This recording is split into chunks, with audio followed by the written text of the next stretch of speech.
नमस्कार श्रोते मित्र हो.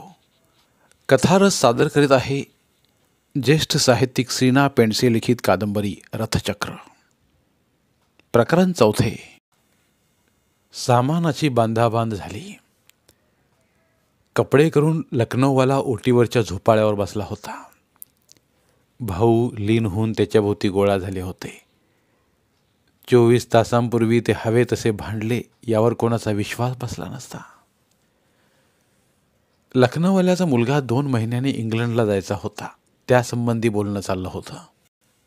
तिथं तो किती वर्षे राहणार, त्याला खर्च किती येणार याची माहिती लखनौवाला देत होता. आपल्या संसारासंबंधी तो फारसं कधी बोलत नसे. भाऊ आडून आडून चौकशा करीत. आजचा मोकळेपणा निराळा होता.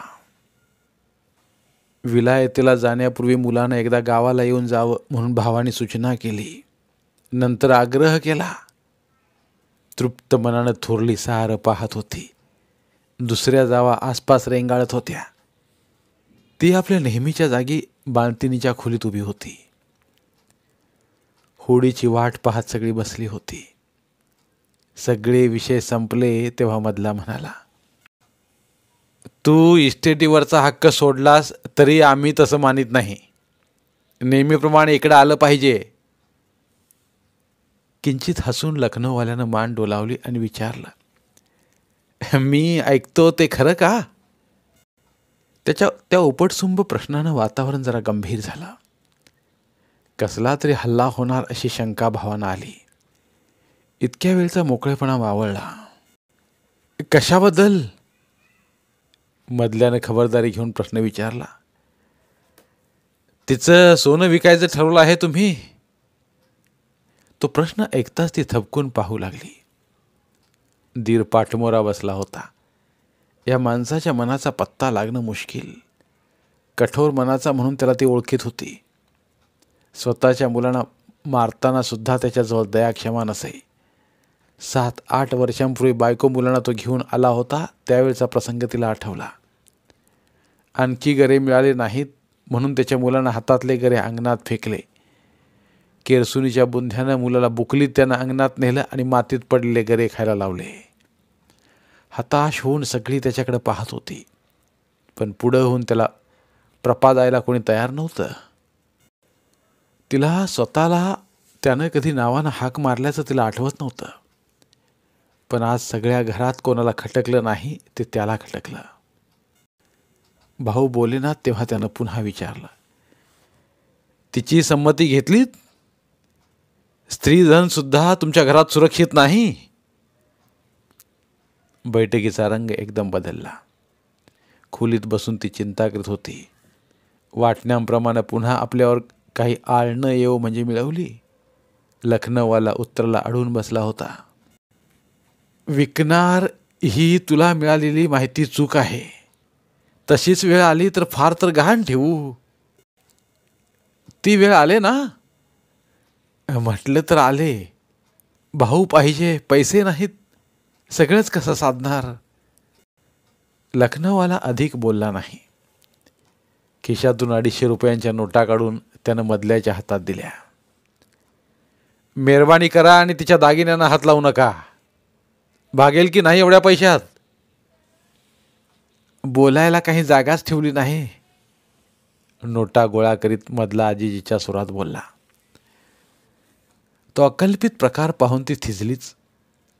या माणसाला आपली हकीकत मोकळ्या मनानं सांगितली नाही हा केवढा मूर्खपणा. आता कुठली संधी मिळायला? काय करावं तिला सुचेना.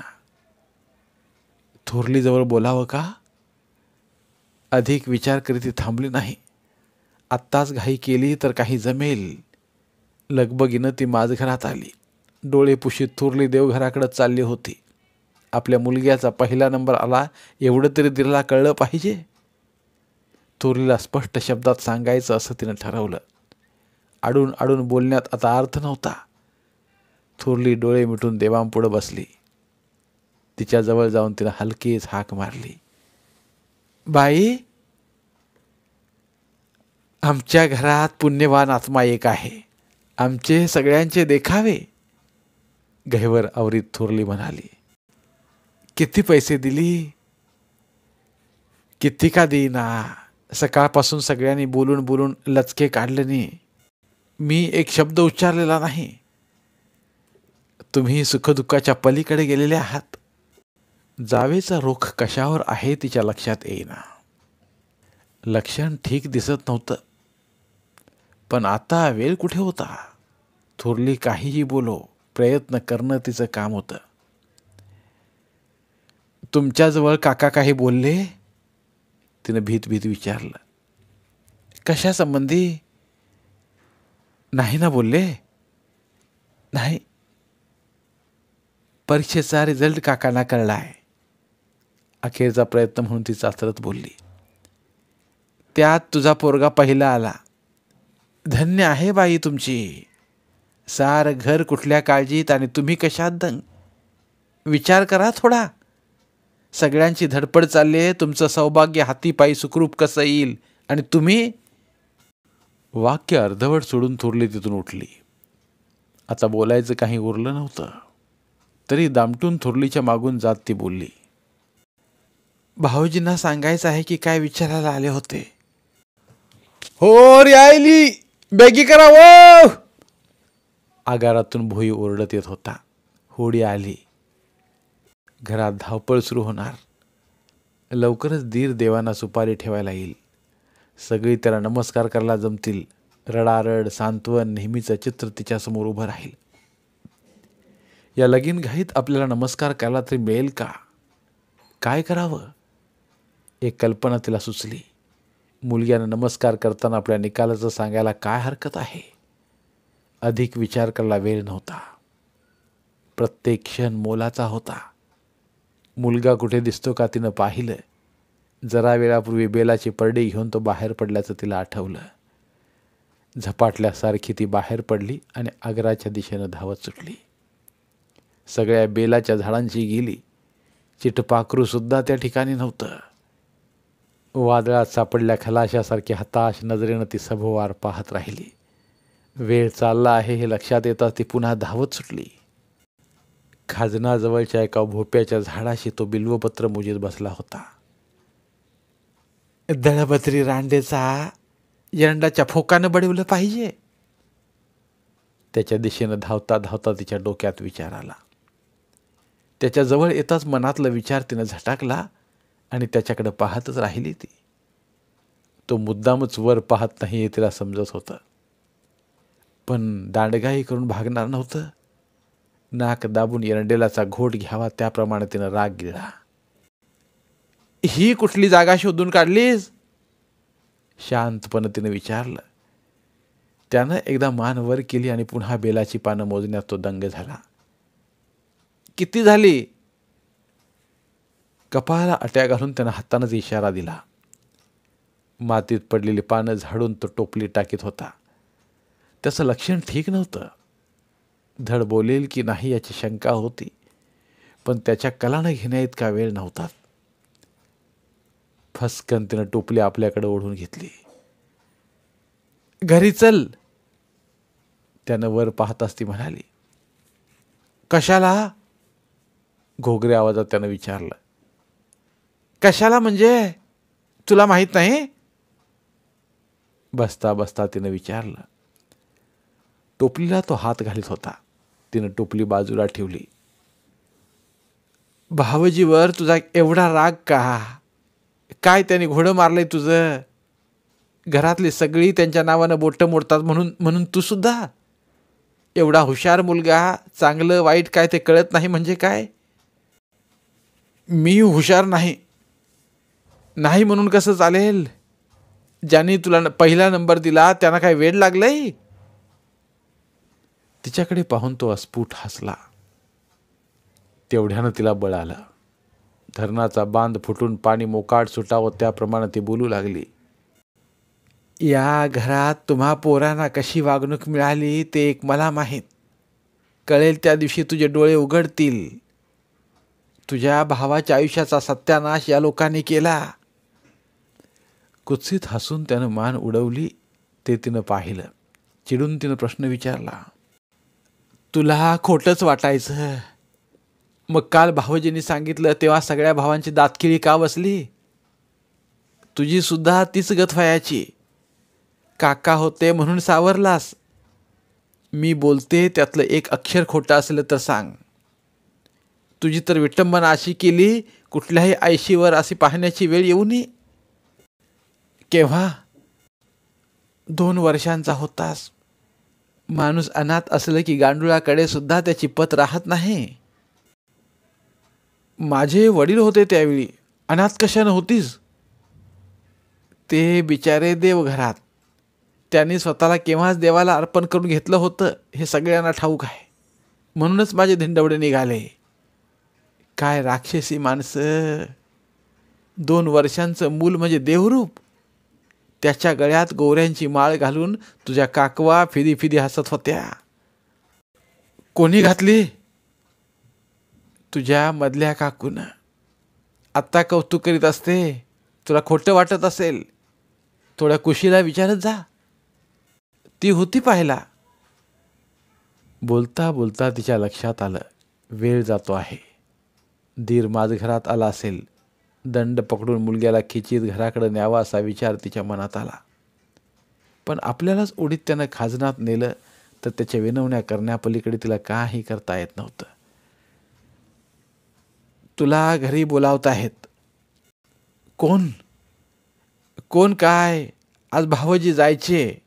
होळी आली. निघाली सुद्धा असतील. उठ पाहू आधी. उठ ना. पहिला नंबर आल्याचं सांग तरी त्यांना. चांगलं अंजन पडू दे त्यांच्या डोळ्यात. त्यांना वाटतं इथली सारी पोरं ठोंबे. आपली मुलं तेवढी हुशार. त्यांना काही सुद्धा वाटायचं नाही. न का वाटे ना. आपलं कर्तव्य केल्यासारखं तरी होईल. त्याच्या संमतीची वाट तिनं पाहिली नाही. जमिनीवर पडलेली बेलाची पानं टोपलीत भरायला तिनं सुरुवात केली. उभा राहून तो ढुंगण झाडू लागला. तरी तिला खात्री वाटे ना. आपल्याला झुकांडी देऊन पळून जायला सुद्धा कमी करणार नाही. कसले विचार त्याच्या डोक्यात चालले असतील परमेश्वर जाणे. पान अर्धवट टाकून त्याच्या पाठोपाठ ती उभी राहिली. त्यानं पुढं पाऊल टाकलं तेव्हा तिच्या जीवात जीव आला. चोरावर पाळत ठेवावी त्याप्रमाणे त्याच्या मागून ती चालू लागली. तू सुद्धा लाव्या लाव्या करतीस आई. सहजच बोलावं तसं तो बोलला. ती हादरली. जावाचा तिच्यावरचा हा नेहमीचा आरोप होता. त्याच्या कानावर आलं ते तो बोलत होता. पण जरा वेळापूर्वी गोऱ्यांच्या माळेचं तिनं सांगितलं तेव्हा डोळे मिटून विश्वास ठेवायला तयार झाला नाही. छोट्या खुशीची साक्ष काढायला निघाली तेव्हा कुठे गप्प झाला तो. त्याला ती साधा बोळा समजत होती. पण लक्षणं तर थोरल्या भावासारखी दिसत होती. कधी बाबा केल्या त्या? खचलेल्या आवाजात तिने विचारलं. असं मी ऐकलंय. अजूनही तो सहजच बोलत होता. त्या घरातली मी एक नतद्रष्ट बाई आहे. हावरट आहे. चोरून खाते. दुसऱ्याचं बरं झालेलं पाहवत नाही. एवढा नवऱ्याचा शोध लागला तरी तिला काही वाटत नाही. सारे बिचारे त्याला आणण्याकरता धापा टाकीत आहेत आणि ही रांडेची आपल्या पोरांचं पुढचं शिक्षण कसं होईल याच्या काळजीत. हे चालतं बोलतं पाप आहे. ते गेल्याशिवाय या घराचं भलं व्हायचं नाही हे लक्षात ठेव. आतड्यातून उठलेली कळ बोलता बोलता घशाशी आली तेव्हा ती बोलायची थांबली. त्यानं चमकून तिच्याकडे पाहिलं. ती आपल्याच नादात होती. आपली चाल तिनं एकदम वाढवली आणि त्याला म्हणाली, पाय उचल तू, नाहीतर सगळंच मुसळकेरात जाईल. तुमचा पत्ता काय बाई? धन्य आहे तुमच्या पुढं. तिला पाहताच मधली जाऊ ओरडली. माझघरात सारं सामसूम होतं. थोरली डोळे पुशीत कोपऱ्यात बसली होती. गेले भाऊजी? घाबऱ्या आवाजात तिने विचारलं. गेले म्हणजे ओहोट वळेपर्यंत थांबतील की काय? कधी नव्हे ती तुमची चौकशी केली. पडवीत नाही, गोठ्यात नाही, रहाटाशी नाही. एकदम नाहीच्या तरी कुठे झालात की मुद्दामच लपून बसलात? दीर नुकताच बाहेर पडला होता. धावत जाती तर खाडीशी त्याची मेट झाली असती. त्या दिशेनं पाऊल उचलण्याच्या बेतात ती होती. निदानीचा नमस्कार तरी करता येईल. आपण कुठं लपून बसलो नव्हतो एवढं तरी त्याला कळेल.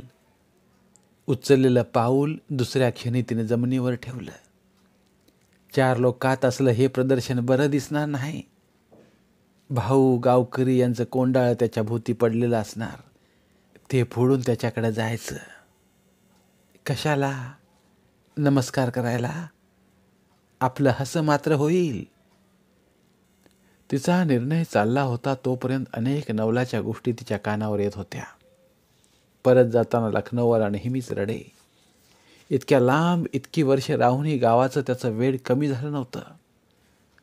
लखनौच्या आपल्या बागेत लावण्याकरता नारळाचे रोप आणि हापूसची कलमं त्यानं नेली होती.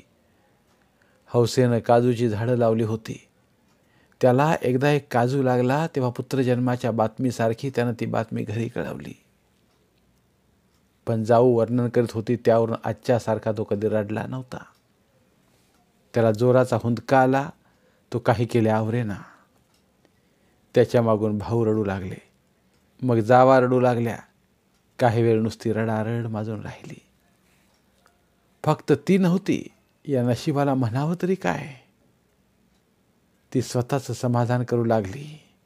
कोणी सांगावं यातही देवाचा चांगला हेतू असेल.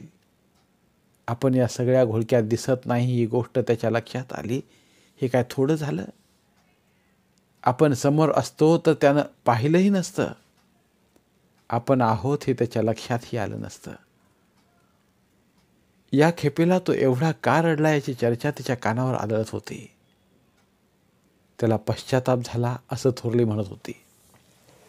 आदल्या रात्री तोंडाला येईल ते बोलला. त्याच वेळी तिनं भाकीत केलं, बोलतोय तितका जायच्या वेळी रडेल. तो का रडला ते तिलाही सांगता आलं नसतं.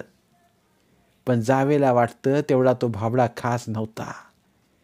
कोणी सांगावं तो उगाच सुद्धा रडला असेल. ही माणसं मात्र कारणं शोधित बसली आहेत. काही का असेना तो आता गेला होता. मुलगा नमस्कार करील, दीर त्याची विचारपूस करील, मग त्याला रिझल्ट कळेल. तिचे सारे सारे मनोरथ वाया गेले. ठरवून सुद्धा जमलं नसतं इतक्या सपाईनं मोक्याच्या वेळी ती गायब झाली. पोराच्या नादाला उगाच लागलो असं वाटलं तिला. उद्या खरोखर आपण तालुक्याच्या गावी गेलो तर जन्मभर आपल्यावर टेपर राहणार.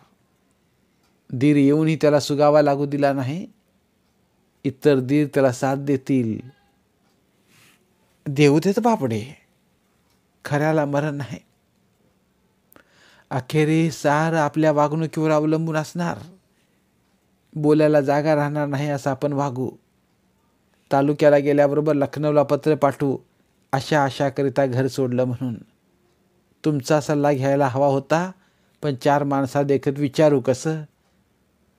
कारण तुम्ही आलात तेव्हा घरात कोणालाच माझ्या बेताचा पत्ता नव्हता. घरी शिक्षणाची कोणाला आवड नाही म्हणून मग उगाच अगोदर बोलले नाही मी.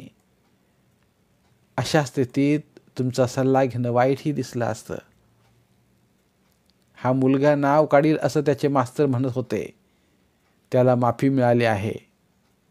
तुमचा आशीर्वाद असावा. घर खर्चाकरता कामं पाहत आहे. तोपर्यंत सोनं विकीन. तुम्ही दिलेले 250 रुपये. विचारांची साखळी एकदम तुटली. 250 रुपये? तिच्या डोक्यात ते अचानक आले आणि मनात आखीत असलेल्या पत्राचा तिला विसर पडला. त्या 250 भोवती ती घुटमळत राहिली.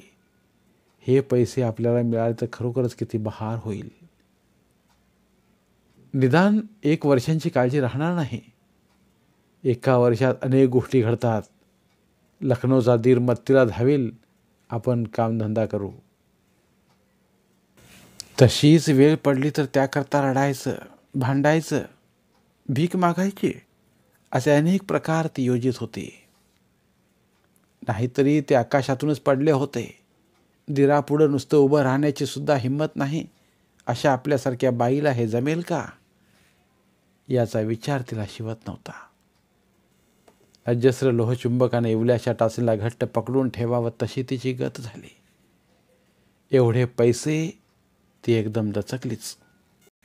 पाठीत रट्ट्या बसावा तसं तिला झालं. तालुक्याला जाण्याचे सगळे विचार क्षणार्धात थांबले. ती जमिनीवर आली. आपला नवरा परत येणार नाही असं तिनं केव्हा गृहीत धरलं तिला कळलंच नाही. धन्यवाद. उर्वरित कादंबरी पुढील भागात. धन्यवाद. कथाकथन अभिवाचनात हवी भावभावनांच्या नवरसांची जोड मराठी बोलती पुस्तकात केवळ यासाठीच नाही कथारसाला तोड. मराठी साहित्यावर प्रेम करणाऱ्या सर्व मराठी साहित्य रसिकांनी आमचं कथारस हे चॅनल सबस्क्राईब करावं व भरपूर कथा कादंबऱ्यांचा आस्वाद घ्यावा. धन्यवाद.